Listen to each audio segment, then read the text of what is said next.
Kita tanya Norway, tanya Finland, tanya negara-negara maju yang lain yang dikatakan paling kurang rasuah. Mereka juga tidak subsidi dan mereka telah menunjukkan prestasi ekonomi yang lebih baik, dan Malaysia juga harus menuju ke arah itu.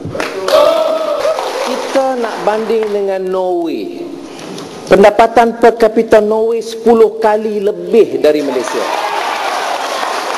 Kita bicara soal harga minyak, ini keperitan rakyat, petani, nelayan, pekerja yang miskin.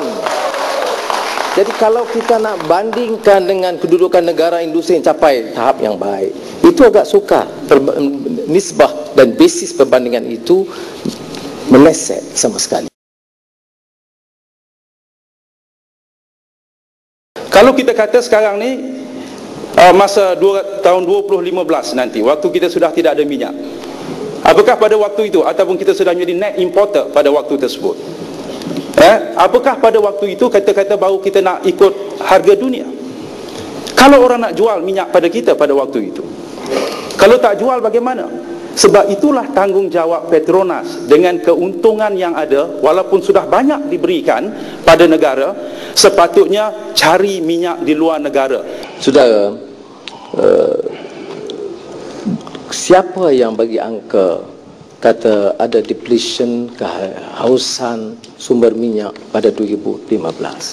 Itu kalau baca betul-betul laporan Petronas, dia sebut mengikut perkiraan sekarang, seandainya 10 tahun dari sekarang tidak ada sama sekali telaga minyak yang baru, maka bacalah pergi habis.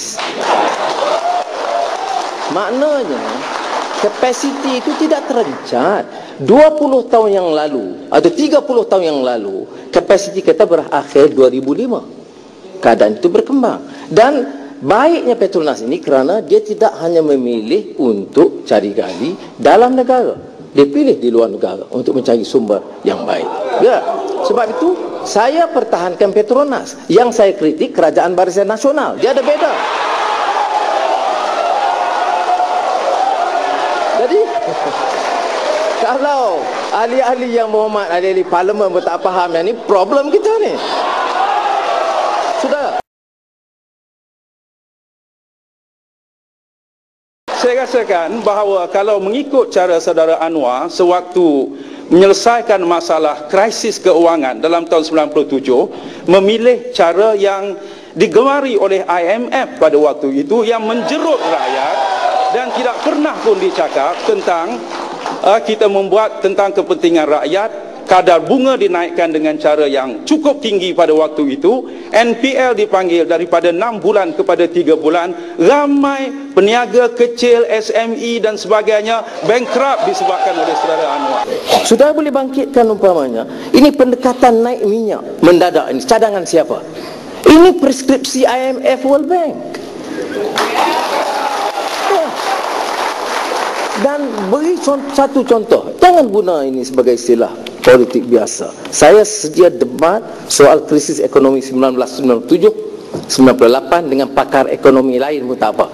Tetapi dengan syarat bagi ruang bahawa adalah satu fitnah besar, seperti fitnah berterusan terhadap saya, bahawa kita tunduk kepada preskripsi IMF.